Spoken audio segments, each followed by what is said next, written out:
Welcome to the speaking section of the IELTS exam. My name is Adrian. I will be your examiner for this part of the test. We are conducting this exam in Panaji. The time right now is 14 o'clock. Let's begin. May I see your identification? Of course. Here's my identification that I use for registering for this exam. What is your full name? My full name is Aishwarya Desai. Please call me by my first name, Aishwarya. Okay, Aishwarya. For part one, I will ask you a couple of questions to get to know you better and some questions on a general topic. Where do you live? I live in the beautiful city of Panaji in Goa, in India. Why are you taking the IELTS exam? I'm taking the IELTS exam to demonstrate my English language proficiency for academic as well as professional purposes, as it will open up chances for higher education and career advancement. Let's talk about technology. Do you enjoy using technology? Of course I do. I use technology on a daily basis, and as it provides a lot of comforts and conveniences to me. In fact, I use my phone quite a bit to prepare for this test. What kind of technology do you use on a daily basis? On a daily basis, I use my smartphone, a laptop, and various apps for communication, work-related activities, and entertainment. I also rely on household appliances such as a refrigerator, a microwave, and a washing machine. I'm not sure what I would have done without these. It would have certainly been a different style of life. How often do you use the internet and for what purposes? I use the internet daily for multiple purposes. It helps me stay connected with friends and family. Additionally, I use it for online research, shopping, streaming movies and music, and staying updated on current events. Have you ever tried to limit your use of technology? Why or why not? Honestly, I have tried to make a conscious effort to limit my use of technology, especially when I feel that it is affecting my productivity and mental well-being. It is important to strike a balance and ensure that technology does not take up all my time and attention. I usually try to mute my mobile by 9 p.m. every evening. What kind of technology do you find most useful for your work or study? For work and study, I usually find my smartphone, laptop, and various processing apps such as Word and online research databases to be most useful. It helps me accomplish work-related tasks and also access a wealth of information. I recently delivered a presentation using PowerPoint in university last week. What technology do you use to communicate with others? It helps me to make calls, send texts, and use various apps such as WhatsApp and Telegrams to stay connected with friends, family, and colleagues. Have you ever experienced problems caused by technology? And if yes, can you describe the situation? Oh yes. Something that I can recall from the back of my head is once during a presentation, my laptop crashed, leading to a moment of panic. I had to immediately rely on a colleague's laptop to successfully complete my presentation. It taught me the importance to be prepared for technical glitches and to have a backup plan in place. Do you think children should be limited in their use of technology? Why or why not? I do believe that children should have a limit on their use of technology. And though the internet can provide valuable educational and entertainment resources, excessive screen time can actually hamper their mental and physical well-being. I believe that it is important that children should engage in a range of activities such as outdoor play, creative pursuits, and social interactions. That is the end of part one. We will now continue with part two. This candidate is able to achieve a band 9 because she is fluent and has great content. And for this, you need a lot of confidence.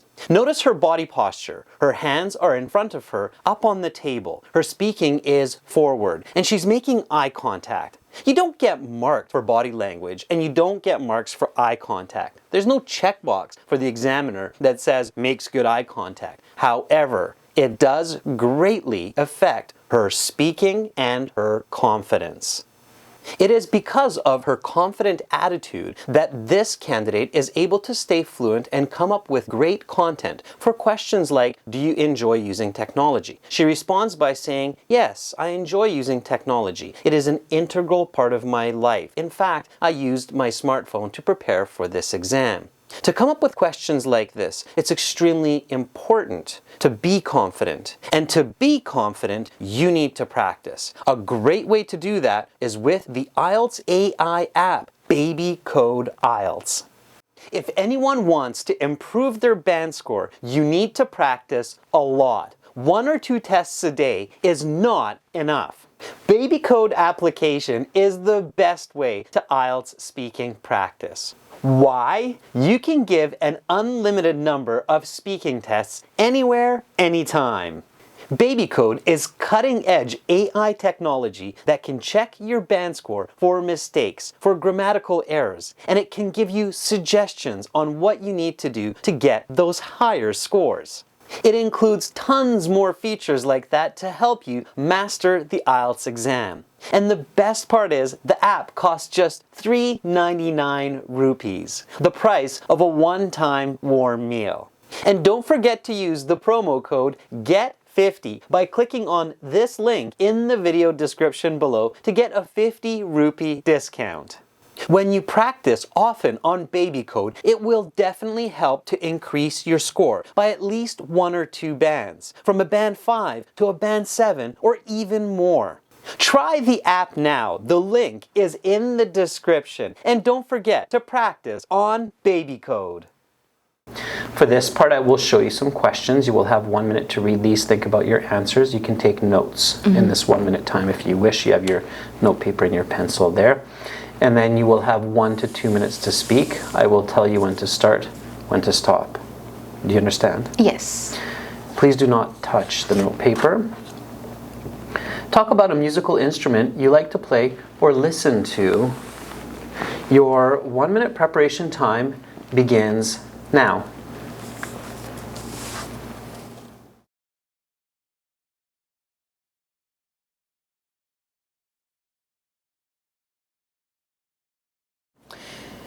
Your preparation time is up. Please begin speaking.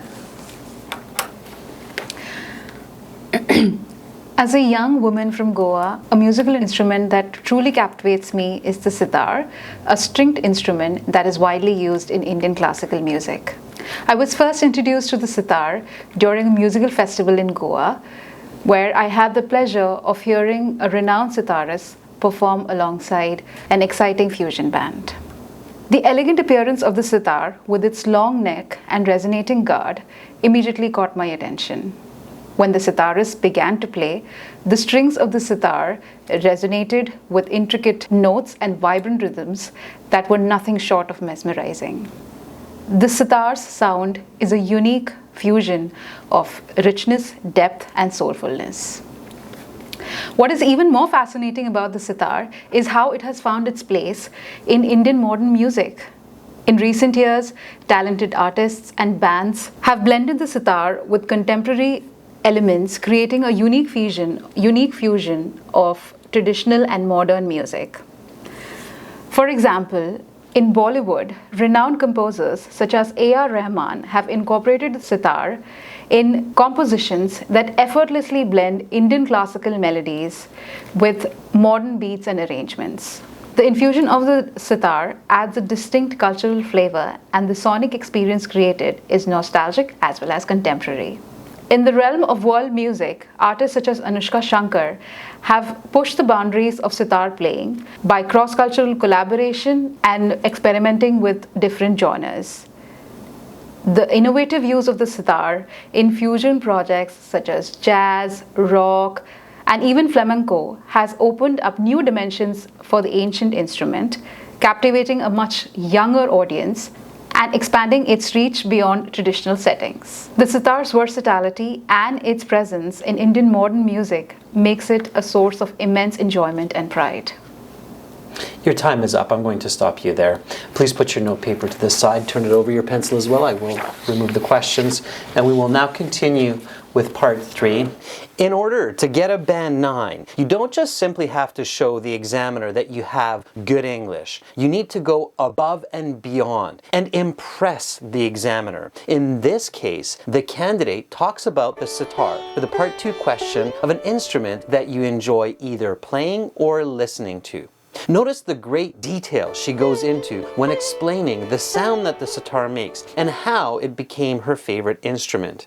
As well, she gives specific examples of different genres of music and musical artists who have made good use of the sitar, making the entire 2 minutes a well-rounded and powerful and convincing story, which not only simply impresses the examiner, but even wows the examiner. And it's this kind of practice when you're talking about an object, explaining what it looks like, how it is used, where it comes from, and your feelings and experiences with that object that will get you those high band scores. Practice this at home and pay attention to the connectives and vocabulary that this candidate has used. Now, on to part 3. For this part, I will ask you a couple of questions related to the topic of part 2. Let's talk about music and musical instruments. Why do you think music is important in a person's life? I believe music is important in a person's life for numerous reasons. Firstly, it has the ability to evoke emotions and uplift spirits. It can provide solace during difficult times, express joy and celebration, and also act as a medium for self-expression. Additionally, it also has the ability to create connection between people, transcending language and cultural barriers. How does playing an instrument benefit an individual?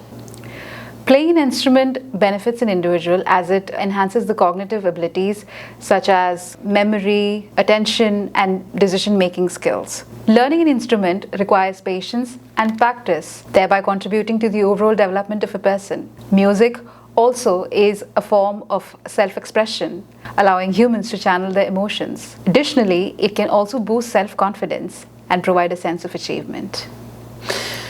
Do you think children should be encouraged to learn a musical instrument? Why or why not? Absolutely. I believe that children should be encouraged to learn a musical instrument from a very young age, as it not only hones their musical ability but also contributes in their overall development. It promotes patience, perseverance, and discipline. Moreover, it improves cognitive and fine motor skills, improves memory, and fosters creativity. Learning an instrument can also help them explore their talents and develop a lifelong appreciation for music. What role does music play in your culture? Music plays a very important role in the culture of Goa, my home state. Goan music is vibrant and diverse with a mix of Indian, Portuguese, and Western traditions. It is an integral part of religious and cultural festivals, social celebrations, and gatherings. It serves as a means of passing on traditional folklore and cultural heritage. Goan music, with its unique blend of genres, reflects the rich multicultural history of the region. How have musical preferences changed over the years in your country? In India, musical preferences have witnessed a transformation over the years.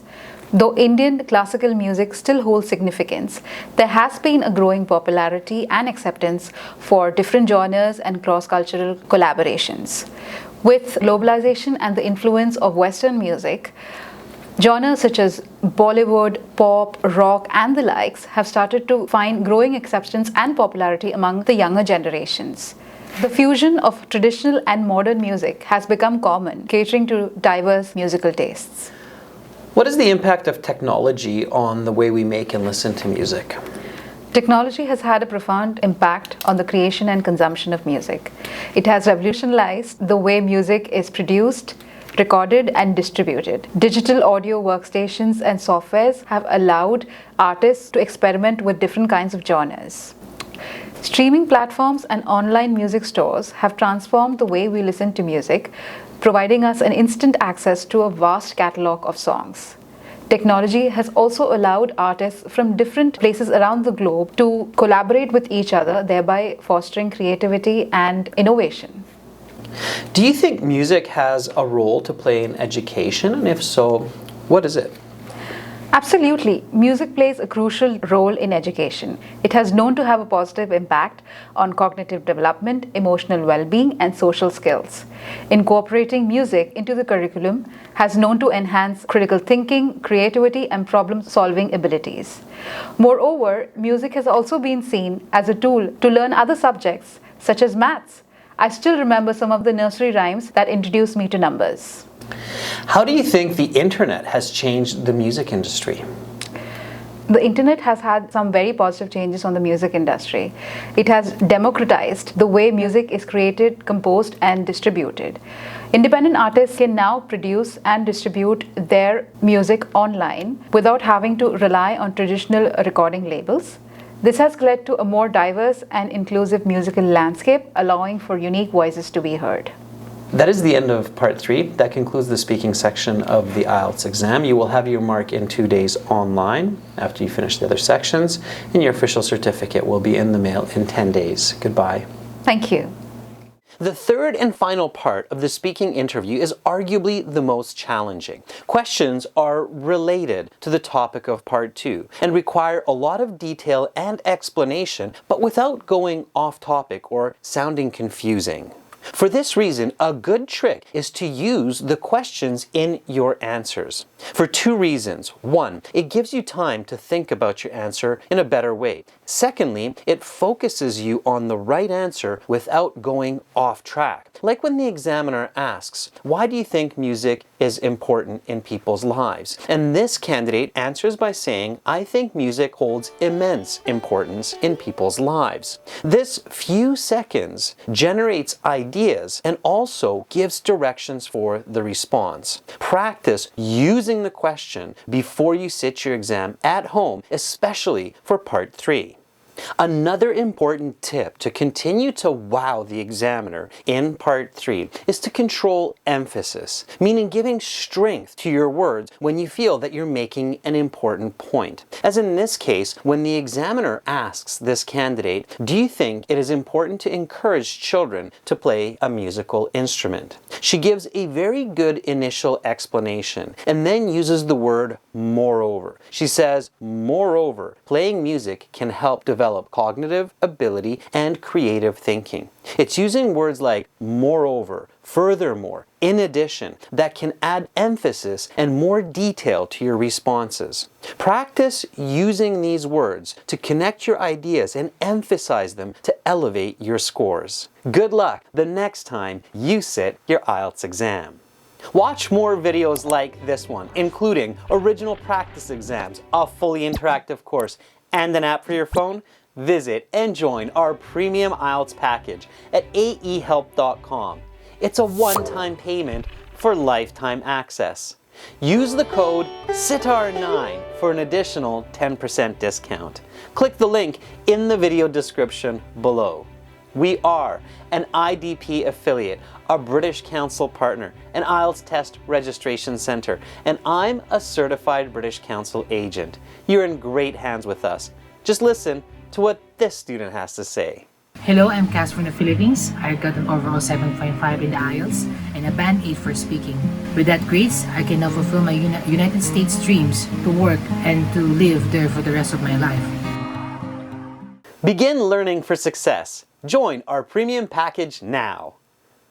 Subscribe to our channel. Click over here. Watch another video. Click right up here. And click our IELTS Hero to join our premium package and get access to all of our videos, practice exams, and a fully interactive course.